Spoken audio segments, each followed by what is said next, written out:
İyi günler. Bugün 4 işlemi gerektiren problemlerle ilgili örneklerimize devam ediyoruz. Birinci problemimize devam edelim. Nalan 2 tepsi kurabiye yapmıştır. Tepsilerden birinde 3 dizine, diğerinde 3 deste kurabiye vardır.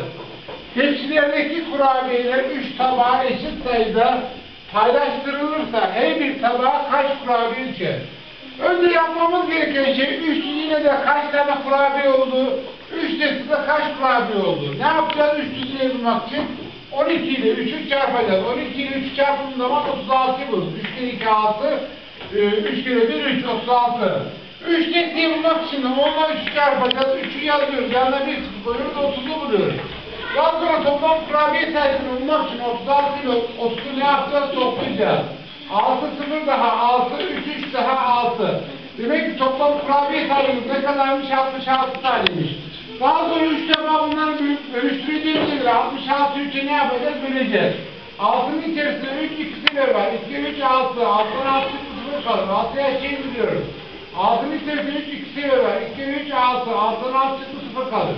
Demek ki her bir tabak kaç tane kurabiye düşermiş? 52 tane kurabiye düşermiş. İkinci örneğimize devam ediyoruz. 46 öğrenci sınıftaki sıralara ikişer kişi oturduğunda 2 sıra boş kalıyor. Bu sınıfta kaç sıra vardır? Şimdi toplam öğrenci sayımız 46'ymış.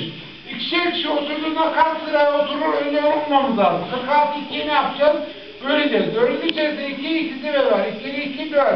4'ün 4 çıktı 0 kalır. 6'ya şey biliyoruz. 6'nın içerisinde 2 3 sefer var. 3 2 2 6. 6'dan 6 çıktı 0 kalır. Demek ki 46 öğrenci kaç sıraya oturur? 23 sıraya oturur. 2 sırada boşta kaldığına göre 23 2'yi ne yapacağız? Toplayacağız. 3 2 daha 5 yapar 2'ye aşağı indirdik. Demek ki toplam sıra sayımız ne kadarmış? 25 sıra varmış. Son sorumuza devam ediyoruz. Üçüncü problemimizde. 24 litre, 18 litre ve 12 litre zeytinyağını 3 litrelik şeylere koymak için kaç şişeye gerek vardır? Öncelikli olarak yapmamız gereken toplam zeytinyağı miktarını bulmak. 24 artı 18 artı 12. Toplayacağız bu üç sayıyı. 4, 8 daha 12, 12, 2 daha 14. 14'ün 4'ü elde var 1. 1, 2 daha 3, 3, 1 daha 4, 4, 1 daha 5. Demek ki toplam zeytinyağımız ne kadarmış? 54 litre. Daha sonra bu zeytinyağlar 3'er litrelik şişelere koyacağımıza göre 54'ü 3'e ne yapacağız? Böleceğiz. 5'in içerisinde 3 bir sefer var. 1 kere 3, 3. 5'ten 3 çıktı 2 kalır. 4'ü ne yapıyoruz? Aşağı indiriyoruz. 24'ün içerisinde 3, 8 defa var. 8 kere 3, 24. 4'ten 4 çıktı 0 kalır. 2'den 2 çıktı 0 kalır. Demek kaç şişeye ihtiyacımız varmış? 18 şişeye ihtiyacımız varmış. Beni dinlediğiniz için sizlere teşekkür ederim.